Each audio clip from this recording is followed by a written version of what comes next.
Buenas tardes. Se está compartiendo, ¿verdad? Doctor, buenas tardes. Sí se comparte.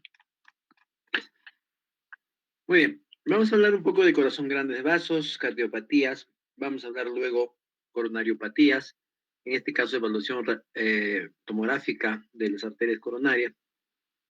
Luego de eso hablaremos un poco de lo que es vasos arteriales y venosos, trombosis venosa profunda, lo que es insuficiencia venosa, eh, lo que son problemas vasculares arteriales, por ejemplo, los ateromas, la obstrucción. Luego hablaremos un poco de lo que es ecografía carotidia, Doppler carotidio, y así, ¿no? Entonces, vamos a tratar de avanzar lo que nos queda por hoy. Corazón y grandes vasos. Sabemos de que los exámenes para evaluar grandes vasos y también sistema cardiovascular está pues la radiografía, que es importante, la ecografía, la ecocardiografía, que nosotros no lo hacemos, eso lo hacen los cardiólogos, supongo que van a tocar algo en lo que es de cardiología, tomografía, resonancia, imagen de medicina nuclear, PET y SPET. Y dentro de ellos, obviamente, para evaluar el sistema cardiovascular usamos la radiografía, nosotros tomografía y a veces resonancia, ¿no? Con mayor frecuencia. Las incidencias del corazón sabemos que es postero anterior y lateral izquierdo. Uno, ¿por qué? Porque sabemos de que en una postero anterior el corazón es casi del tamaño ideal para medir, pero tiene que ser una teleradiografía, una distancia de 1,80 metros de distancia, ¿no? Entonces el corazón casi va a ser del tamaño real y una lateral izquierda. Entonces siempre recordarles, ¿no? La forma como nosotros hacemos la medición del índice cardiotoráxico, ¿de acuerdo? Entonces, cuando medimos el índice cardiotoráxico, trazamos una, en este caso, por ejemplo, la línea chueca, ¿no? Entonces, aparentemente debe ser una línea que cruce por las apófisis espinosas, ¿de acuerdo? Y luego, para si el borde derecho es la más lejana, luego el otro tiene que ser la más lejana al borde izquierdo, se suman los dos y se divide entre esta distancia. ¿Qué mide esta distancia? Es el borde interno de la caja torácica, la más amplia, ¿no? No puedo hacerlo acá, tiene que ser la más ancha. Muy bien. También indicarles de que cuando nosotros realizamos, van a disculpar, acá creo que me he rayado. Un ratito.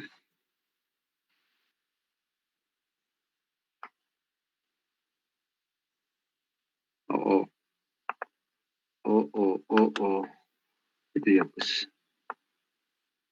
Oh, oh, peor, peor, peor, peor, peor.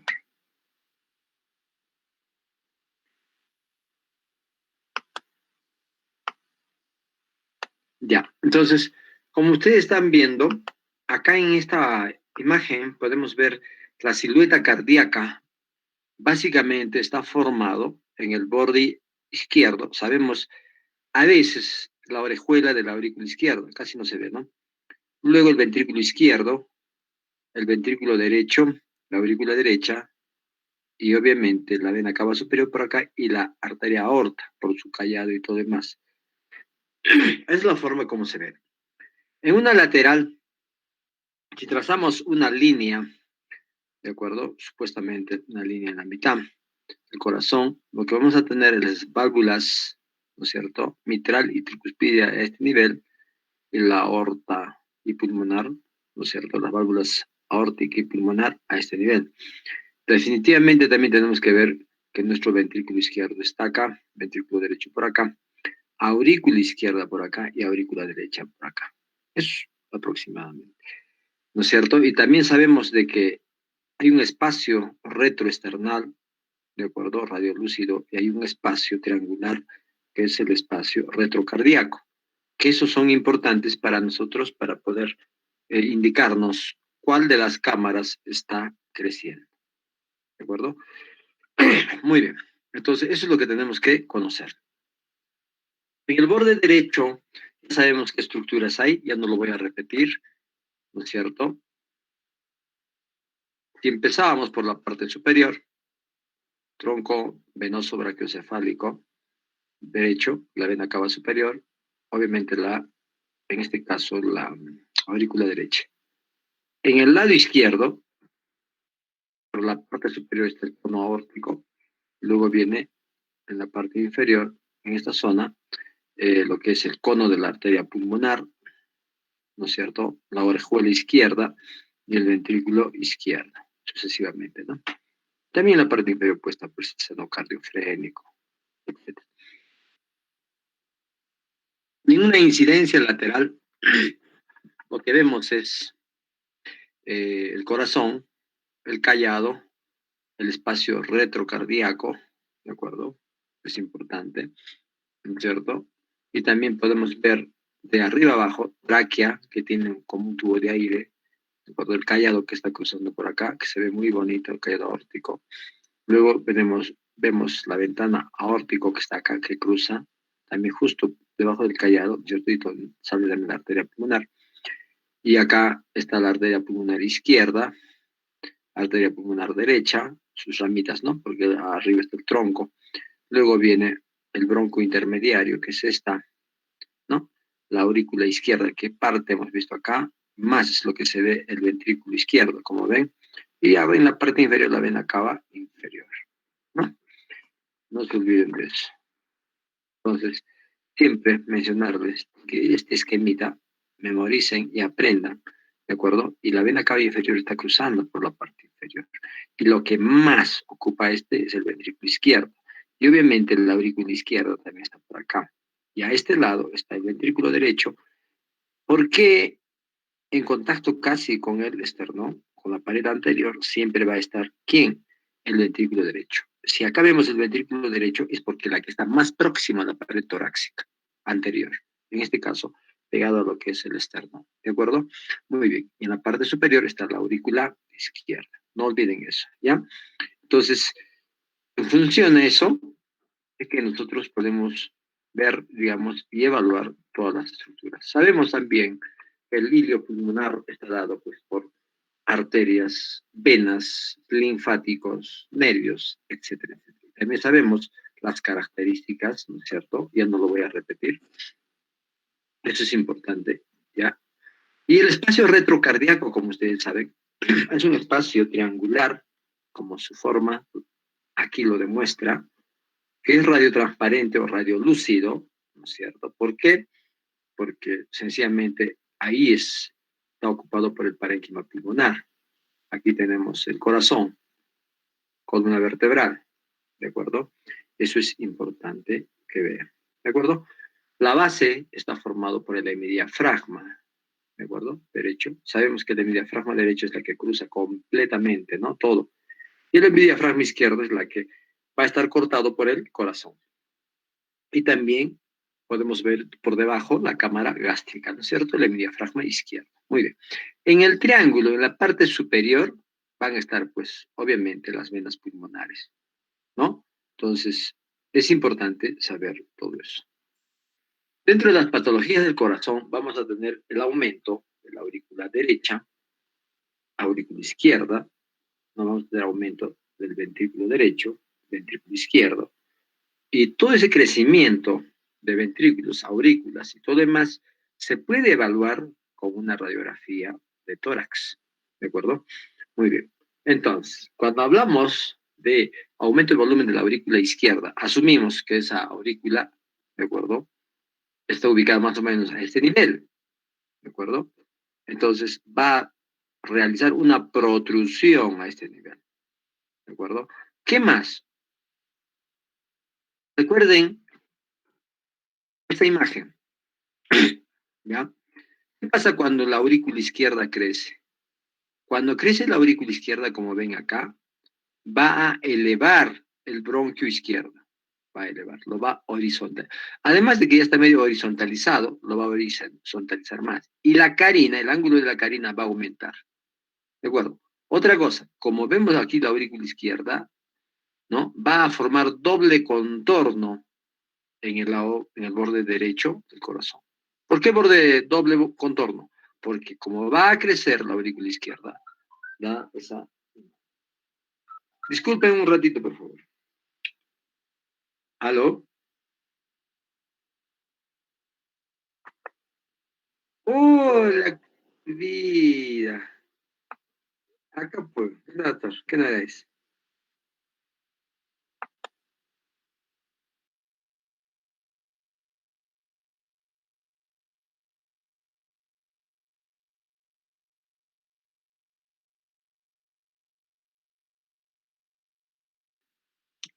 Sí se escucha, doctor.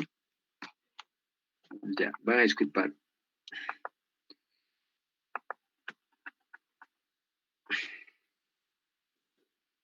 Entonces estamos hablando sobre lo que es el borde, en este caso borde derecho, y lo que es el borde izquierdo. Y comentábamos también del aumento de la aurícula izquierda, derecha, perdón, ¿no? Y en este caso de la aurícula izquierda, no sé si ven la imagen. Entonces, esta es de la aurícula izquierda y vemos completamente, es diferente a la aurícula derecha. En la aurícula derecha, el que va a crecer es el borde derecho, ¿de acuerdo? Se supone. Y este punto donde están viendo ustedes es el punto D. Ese punto D, si crece este ventrículo, perdón, este borde, de hecho que va a elevar, entonces el punto D estará por acá, ¿no? Crecido. Y este ángulo que están viendo también, obviamente, va a dar la impresión de que se va a elevar, ¿de acuerdo? Todo porque es el borde derecho, pues. Entonces, eso tienen que entender cuando hablamos de, en este caso, del, de la aurícula izquierda y de la aurícula derecha. Entonces, la aurícula izquierda, como les comentaba, ¿no es cierto? Doble contorno derecho que hemos dicho, aumento de amplitud de la carina, horizontalización del bronco izquierdo, prominencia de la orejuela y cono de la pulmonar, obviamente hay edema, las líneas A, B, C de Kerley van a estar ahí, la incidencia lateral va a haber estrechamiento del espacio retrocardíaco a nivel superior. ¿Por qué superior? Porque hemos visto, miren, no sé si recuerdan esta imagen, ¿de acuerdo? En esta zona superior del triángulo está la aurícula izquierda. Entonces, si esto aumenta, de hecho que lo que va es velar la parte superior, ¿no es cierto? Fácil está pensar de qué? Del espacio retrocardíaco, ¿de acuerdo? Entonces no se requiere ser tan inteligente, solamente tener un poco de criterio. Muy bien, entonces, eso es lo que tenemos que ver. ¿Qué más? Está acá, en el esquema, no esquemáticamente, sino en la radiografía, miren, hay definitivamente la prominencia, en este caso, ¿de acuerdo? De la aurícula izquierda, de la orejuela, doble contorno, y este contorno inclusive se viene hasta acá, a veces puede estar acá, y acá vemos la horizontalización de qué? Del bronquio izquierdo. ¿Por qué? Como crece, va a elevar, y el ángulo de la carina también va a estar amplio.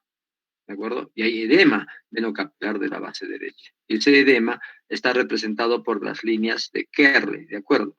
¿No es cierto? Ven, eso es importante ver. Y también, obviamente, va a existir, miren, velamiento de qué? Del triángulo en su parte superior. ¿Aló? ¿Aló?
Perdonen otra vez. Muy bien. Les comentaba definitivamente, ay, perdonen, que va a velarse, miren, ¿no es cierto? La parte superior de lo que es del espacio retrocardíaco, ¿no es cierto? Entonces, eso es lo que vamos a ver. Muy bien, ¿cuáles son las causas del aumento del volumen de la aurícula izquierda? También no se requiere ser muy inteligente, solo tener un poco de criterio, ¿no? Primero, cuando hay una estenosis e insuficiencia de la válvula mitral, ¿qué va a suceder? Si hay estenosis, se va a cerrar, entonces, definitivamente, acá está la aurícula, digamos, acá está la aurícula izquierda, se cierra, ¿no es cierto? La válvula mitral no pasa para el ventrículo izquierdo, entonces, ¿qué va a pasar con la aurícula? Primero, aumenta su tamaño, ¿no es cierto? ¿De acuerdo? ¿Y qué va a existir también? Luego, como aumenta, va a regresar la sangre ¿a dónde? Hacia el pulmón, ¿no es cierto? Entonces, ¿qué cosa traía? ¿Qué vasos son los que llegan a la aurícula izquierda? Son pues las venas pulmonares. Esas venas pulmonares que traían sangre, ¿no es cierto? Como no va a pasar, empieza a dilatarse la aurícula y pasa hacia los pulmones. Y en los pulmones, ¿qué es lo que vamos a ver? Eso es lo que vemos, ¿no es cierto? ¿Como qué cosa? Como el edema venocapilar. ¿De acuerdo? Sí. ¿Qué más? La insuficiencia mitral. Esa válvula va a estar pues insuficiente. Se supone que después de bombear debería cerrarse, ¿no es cierto? Toda la sangre que va de la aurícula hacia el ventrículo debe pasar y cerrarse la válvula y listo. En este caso es insuficiente, entonces toda la sangre que está en el ventrículo izquierdo va a retornar hacia la aurícula y la aurícula se va a quedar pues con mayor volumen, entonces va a crecer también. Entonces, todas esas causas van a hacer que crezca la aurícula izquierda. La estenosis e insuficiencia aórtica, del mismo modo, ¿no? Cuando va a existir una estenosis a nivel de la válvula, en este caso aórtica, ¿de acuerdo? Igual, esa sangre que no va a pasar regresa del ventrículo hacia la aurícula. Porque al final, pues la válvula va a convertir también en insuficiente, ¿no? La isquemia miocárdica, miocardopatías, comunicación interventricular, ductus persistente, etc. ¿De acuerdo? Entonces, eso es lo que tenemos que saber. Cuando va a existir aumento de la aurícula derecha, hemos dicho que la convexidad de la aurícula va a estar pues incrementada, ¿no es cierto? ¿Qué va a pasar? Este punto D que vemos acá marcado como 1, que estaba un poco más abajo, miren, como va a crecer la aurícula derecha, va a elevarse, va a estar acá. Obviamente va a haber un abombamiento, ¿de acuerdo? Y aumento de la convexidad de la aurícula derecha, ¿no? Y va a haber una disminución del ángulo cardiofrénico. Entonces, ¿qué significa eso? Va a ser mucho más agudo. ¿Por qué? Porque primero era pues así más o menos, ¿no es cierto? Entonces, ese ángulo era un poco más abierto. Pero como este va a ir más pelotita, se hace más agudo el ángulo, casi digo el agudo. Y obviamente va a haber moderada elevación del hemidiafragma derecho, ¿de acuerdo? Muy bien. Entonces, eso es lo que tienen que entender. Entonces, vean la aurícula derecha, cómo está crecida. ¿Aló? ¿Aló?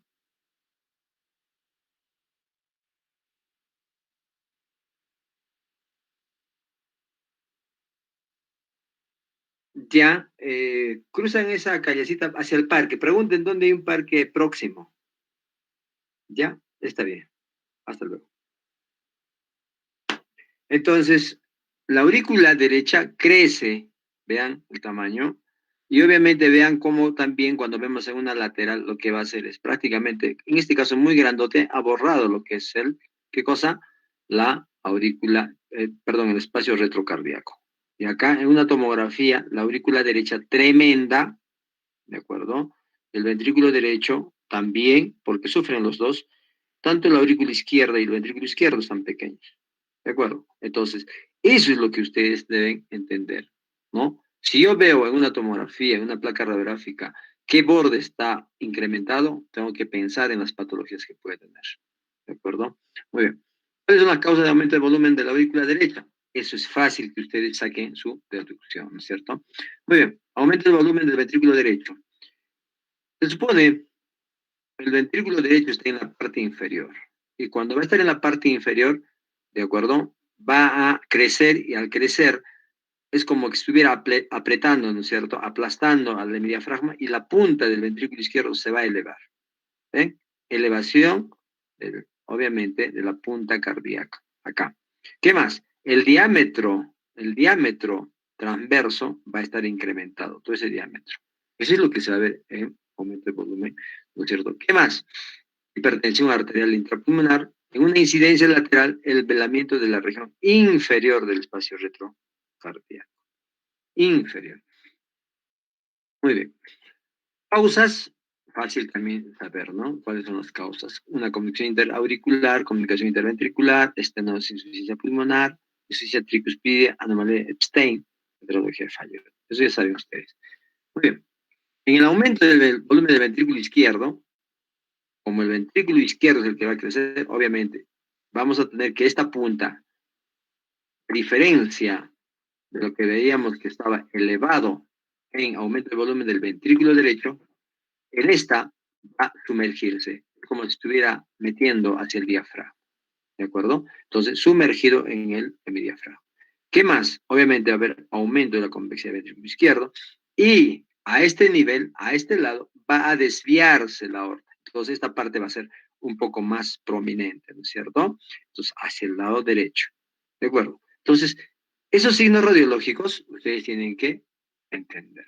¿Listo? Que es, pues, no es nada complicado y es sencillo, ¿no? Y la insuficiencia cardíaca congestiva es pues, el crecimiento de todo el corazón. Los bordes van a estar irregulares. Eso es lo que va a caracterizar. Va a haber edema intersticial en las bases. Ya sabemos qué es el edema intersticial, ¿verdad? Sabemos qué son las líneas A, B, C, D, K. Borramiento de hilo, borramiento de bordes arteriales, derrame pleural mínimo, etcétera, etcétera, etcétera. Y eso es típico, una imagen de insuficiencia cardíaca congestiva. Miren cómo están los cilios, cómo están los bordes del corazón que no se ven muy bien. Y el derrame pericárdico, obviamente, es líquido en el espacio pericárdico. Va a existir un aumento global del volumen, bordes nítidos, regulares, vascularización pulmonar normal, forma triangular, simétrico, y obviamente va a haber atenuación y borramiento de las uniones anatómicas. Imagen en botellón. ¿De acuerdo? Ese es un derrame pericárdico. Si ustedes ven, hay un halo acá, a este nivel, y esta parte se supone que tiene otra densidad y otra densidad, y va a dar la imagen en botellón. Acá, el botón aórtico no se ve, mire. Tampoco vemos la bahía aortopulmonar. Todo es una imagen, parece una bota. Ese es el derrame pericárdico. Por una radiografía yo puedo saber que hay derrame pericárdico. ¿Listo? Entonces, eso es. Ahora, el derrame pericárdico se puede evaluar, no sé, se me ocurre también por una tomografía. Claro, miren, acá tenemos una imagen, otra imagen, y esta, lo que está marcado con asterisco es líquido, líquido pericárdico. Y acá se ve mucho mejor en una axial, el corazón está con su contraste. Miren, donde están las, marcando lo que son los asteriscos, es pues definitivamente líquido que se aprecia a ese nivel. ¿De acuerdo? Derrame pericárdico, insuficiencia cardíaca congestiva. Hay definitivamente diferencias. Muy bien. Eso es lo que quería comentarles sobre los grandes vasos. En este caso, grandes vasos, digo, donde el corazón y su crecimiento y evaluación por una radiografía. ¿Listo? Nos sirve bastante también. Muy bien. ¿Alguna pregunta? Ninguna pregunta. Eso es bueno.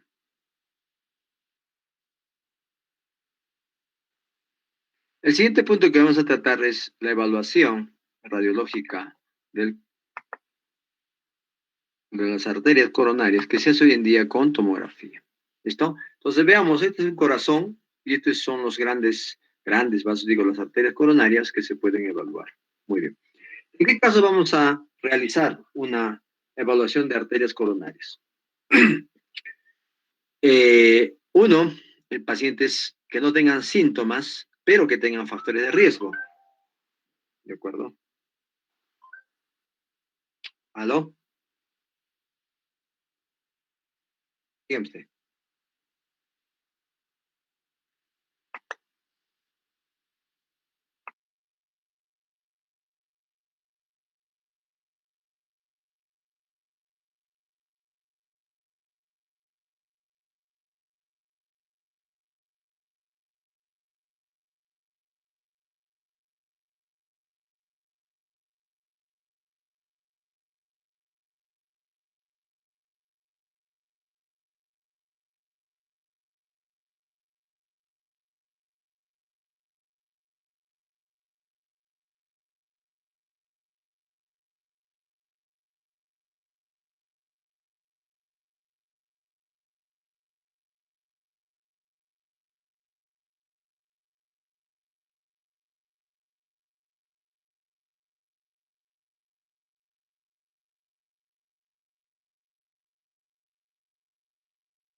Muy bien. ¿Se está compartiendo o no? Sí se comparte, doctor. Muy bien, entonces les comentaba de que no tienen que tener factores de riesgo, ¿no es cierto? Perdón, con factores de riesgo, pero no tienen que tener sintomatología. Por ejemplo, yo tengo 70 años, soy gordito, soy obeso, ¿no? Tengo diabetes. ¿Y qué se espera de un paciente que tenga todos esos factores de riesgo? Que tenga, pues, ateromas, ¿no es cierto? Cuando tiene ateromas en los vasos, no es pues solamente en un sitio, es a nivel sistémico. Entonces, una de las formas para yo evaluar los ateromas a nivel de las arterias coronarias es el examen tomográfico, ¿de acuerdo? Entonces, tengo que hacer una tomografía. ¿Por qué? Porque ese paciente de 70 años va a querer hacer, no sé, un esfuerzo físico, correr o algo diferente, va a correr una cuadra y si tiene ateromas, esos ateromas van a ocluir la luz, no va a haber vascularización, ¿cierto? La sangre no llega al corazón y el corazón se infarta, ¿de acuerdo? Entonces, ese es el problema. ¿Ya? Anomalías coronarias, por alguna razón. Planeamiento quirúrgico, cuando, por ejemplo, ese paciente que ya le han hecho el diagnóstico, hay que operarlo, entonces hace un planeamiento quirúrgico. ¿Qué más? Cuando se hace un bypass, ¿de acuerdo? Se ha hecho una cirugía de revascularización miocárdica, también sirve eso. Y para evaluar, pues, la progresión de la enfermedad coronaria, una disfunción arterial coronaria, ¿no? Con pacientes ya diagnosticados. Y en pacientes con síntomas inespecíficos en los cuales se requiere descartar, pues, que haya una disfunción arterial.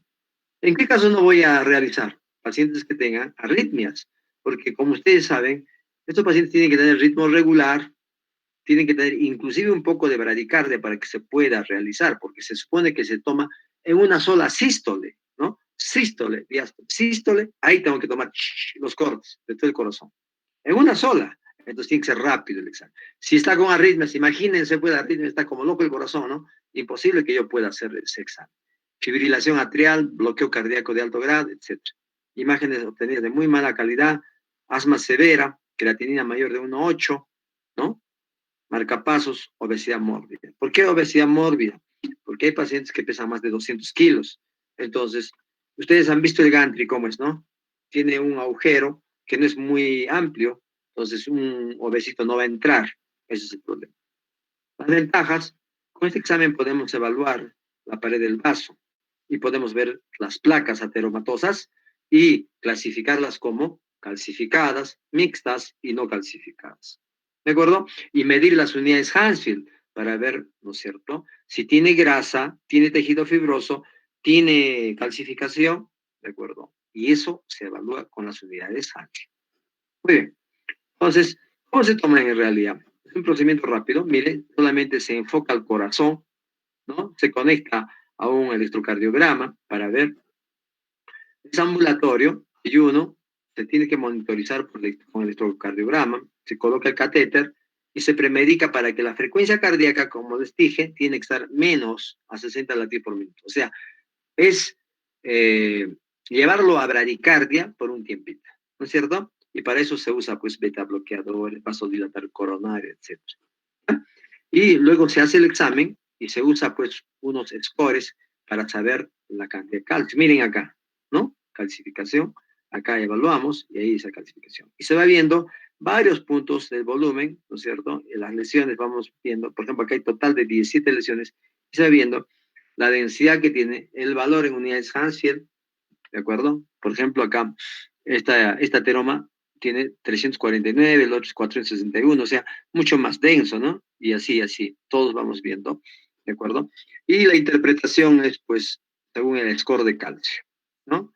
El AGATS con score 0, obviamente de 1 a 100, de 101 a 400, es mayor de 400. El 0 significa que hay ausencia o mínima enfermedad aterosclerótica de las coronarias, con una muy baja probabilidad de presentar estenosis, ¿de acuerdo? Coronaria significativa. ¿Listo? Y cuando ya es ya de mayor a 400, consiste en una severa enfermedad aterosclerótica de los coronarios. La presencia de por lo menos estenosis coronaria mayor al 75% de la luz del vaso. Y esto es peligroso, ¿no? ¿Por qué? Porque se va a tapar en cualquier momento ese vaso. Y podemos evaluar esto previamente antes de que suceda lo catastrófico del infarto, claro, evaluamos y listo. ¿Y qué hacemos? ¿Nos quedamos ahí? No, no.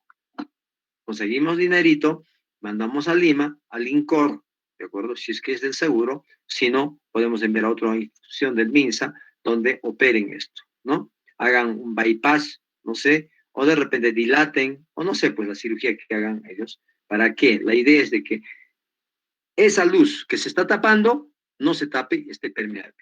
¿De acuerdo? Esa es la idea. Entonces, el procedimiento es básicamente sencillo y luego se realiza, pues todo lo que están viendo acá, volumen rendering, MIP, map, ppb.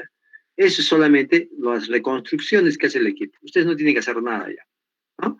Y vemos el corazón, lo giramos en diferentes ángulos y podemos evaluar todos los vasos. Miren, ¿no? La coronaria izquierda con todas sus ramas, la coronaria derecha con todas sus ramas, eso ya han visto ustedes en anatomía, ¿de acuerdo? Y pues recordemos a Netter, todavía algunos han usado Netter, aunque nosotros no, nunca usamos Netter, ¿no? Si usamos Testit. Y la clasificación de las coronarias, según la Asociación Americana del Corazón, ¿de acuerdo? La coronaria derecha con todas sus ramas, ustedes ya saben eso, la coronaria izquierda también con todas sus ramas, ¿listo? De modo que una vez que yo hago todo esto, puedo evaluar rama por rama, ¿eh? Y saber pues dónde está la obstrucción, ¿de acuerdo? Y al final, dividirlo, por ejemplo, en 17 segmentos miocárdicos y a cada uno colocarle un número en sentido antihorario, ¿no? Que tiene su clasificación ya así, ¿no? De modo que esta es la anterior, esta es la posterior, esta es anteroceptal, anterolateral, posteroceptal y posterolateral, ¿de acuerdo? Y al final, ¿no es cierto?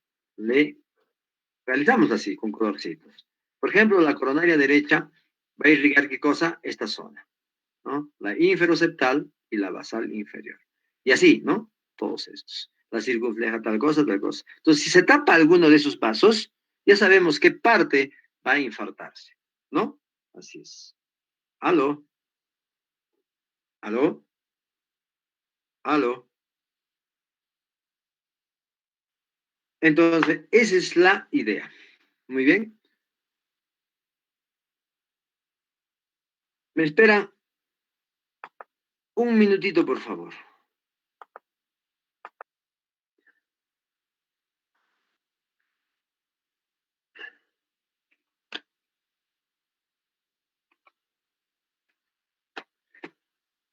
Ya, chicos, van a disculpar. Bueno, ¿dónde estábamos? Creo que ya no tienen tiempo, ¿no? Algunos, o ya tienen tiempo todavía. ¿Cómo es, Michelle? Doctor, disculpe, para las prácticas, bueno, tenía programado de 4 a 5, doctor. Claro, pero clases teóricas, alguien que tenga otras clases, nada, ¿no? ¿O tienen? ¿Ya? Ah, perfecto, listo.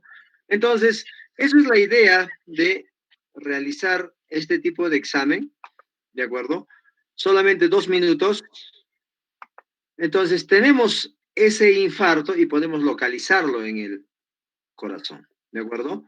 Entonces, miren, por ejemplo, acá tenemos un paciente que tiene acá una estenosis. ¿Por qué la estenosis? Porque hubo definitivamente ateroma. Eso lo podemos ver en varios cortes, como acá, esta, ¿no es cierto? Igual acá, ¿de acuerdo? Perfectamente. Y cuando hacemos la arteriografía, igualito sería acá, miren, donde está la flecha.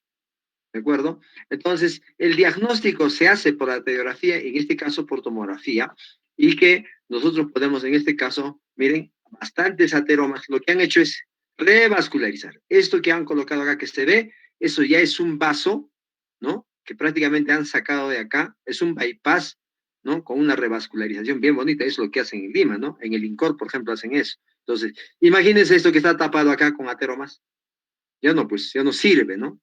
Como no sirve, solucionan eso y el paciente despide, ¿no? Entonces, sirve para eso. Al final interpretamos el grado de estenosis por coronariografía, leve, menor de 30% de la luz del vaso, moderada entre 30 a 70, y severa o crítica mayor del 70% de la luz del vaso. Entonces, obstruye el vaso y pues es trágico, ¿no es cierto? ¿Quién le gustaría pues morirse tan rapidito, ¿no? Con eso.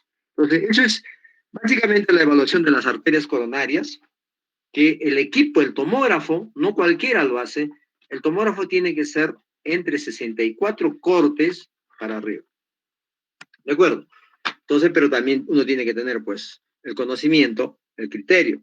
Si yo tengo el equipo, pero de nada sirve si yo no soy capacitado o no han capacitado a alguien, entonces no se va a poder hacer. Acá en el equipo, en el seguro, nosotros tenemos un equipo que tiene 64 cortes. Pero ese equipo que está de 64 cortes está, pues, UCI, o sea, en unidad de cuidados intensivos, porque se malora cada rato y ya, pues, no sirve, en otras palabras. Cualquier rato se paraliza y los pacientes que tienen COVID no van a poder ni siquiera evaluarse. ¿Listo?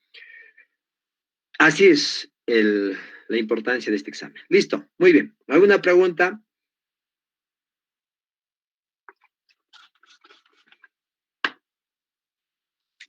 ¿Nada? Hablen ahora o callen para siempre.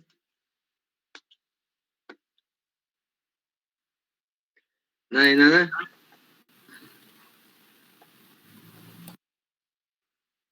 No, chicos. Doctor, una pregunta. Dígame. En caso de la geografía coronaria por TC, ¿es de manera diferente el procedimiento o es igual o mejor? ¿Cuál de ellos? La geografía coronaria por TC, ¿es igual o mejor? No entendí muy bien esa parte. Es mucho mejor. ¿Por qué es mejor que la arteriografía? La arteriografía es cuando se introduce, como les comentaba, ¿no es cierto?, un catéter a través de qué? A través de la arteria femoral, ¿de acuerdo? En intervencionismo les comenté, ¿no? En intervencionismo se hace así. Entonces, también se puede evaluar, ¿de acuerdo? La estenosis, pero te quedas ahí, pues no te limitas, no sabes cómo son, si son placas grandes, qué porcentaje, en qué tamaño, no, un poco difícil. Mientras en una angiotem coronaria, en este caso como por tomografía, puedo evaluar yo los vasos periféricamente, puedo ver la luz del vaso, puedo planificar la cirugía, todo eso. Oye, me ayuda bastante, ¿no? Entonces, no solo eso, voy a ver también qué no sé, las características de la placa de ateroma. Si está calcificado, tiene contenido graso, ¿cómo es? ¿No? Entonces me ayuda bastante para eso. Yo diría que mejor, ¿no? Así es. Solo que lo malo es que no se hace acá, se hace solo en Arequipa, se hará, no sé, en Lima se hace, ¿no? Esos exámenes. ¿Listo? Muy bien. Todos ustedes que tienen sus padres medios gorditos y tienen factores de riesgo como diabetes, deberían hacerse este examen para ver, ¿de acuerdo? Si tienen ateromas o placas ateromatosas en las arterias coronarias. ¿Listo? Muy bien. ¿Alguna otra pregunta más?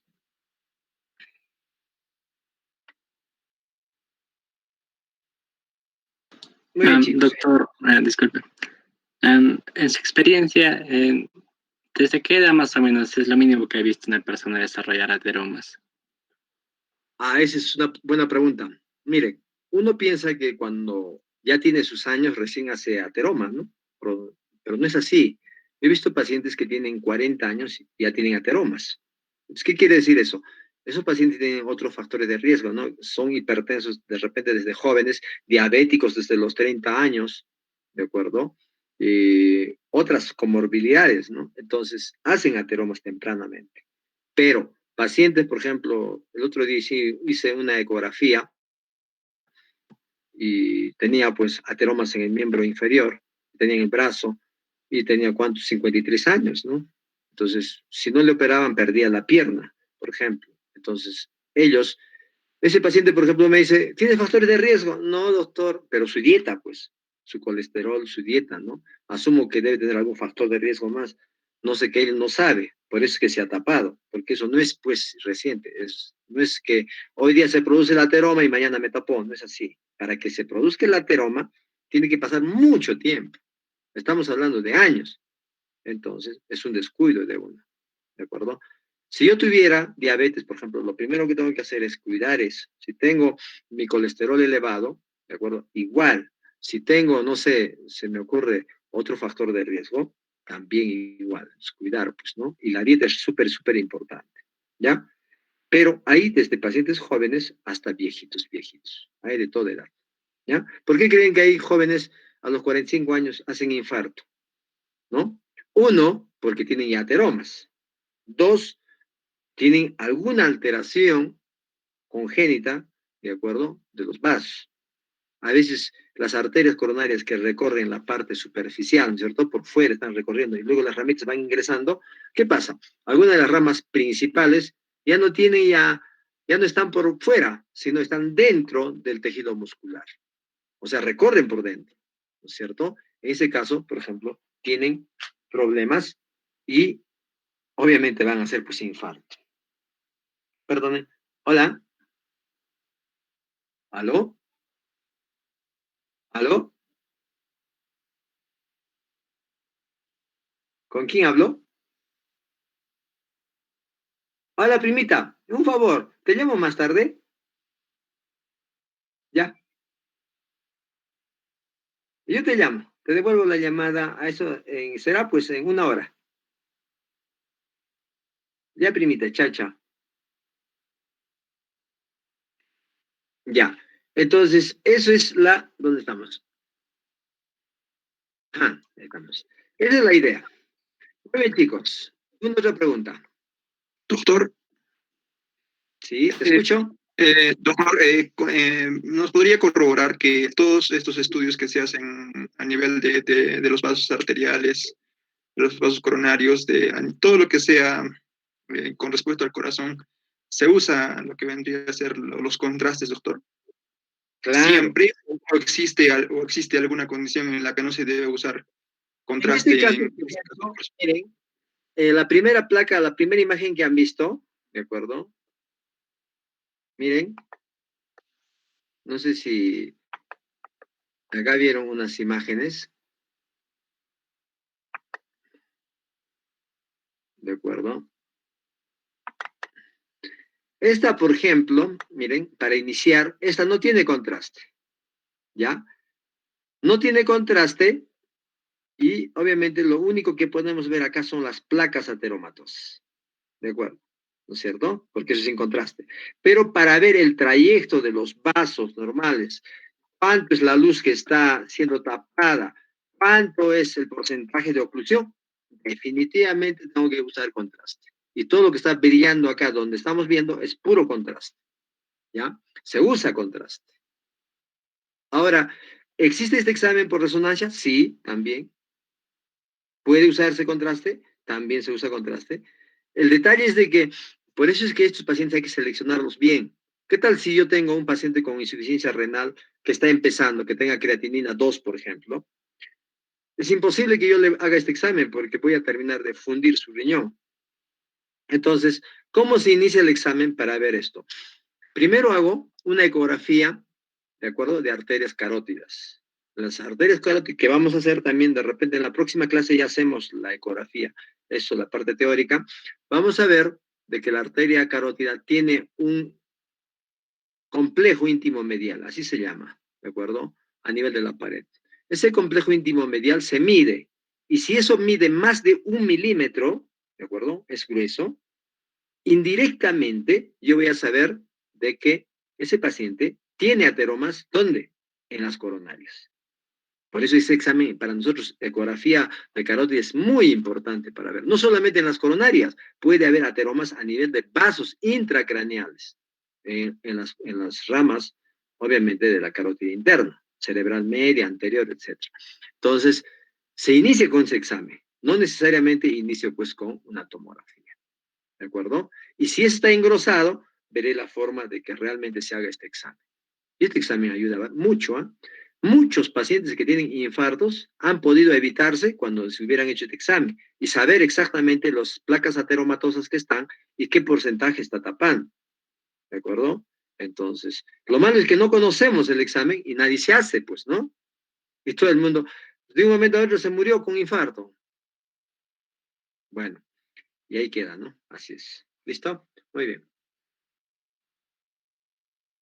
Gracias, doctor. Ok. Muy bien, chicos. Entonces, esa es la idea de estos exámenes. ¿Alguna otra pregunta si hubiera? Si no hubiera, ya pues, ¿no?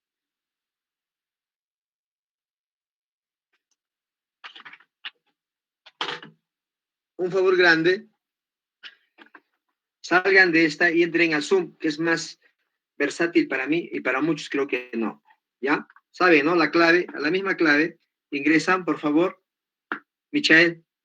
Sí, está bien, doctor.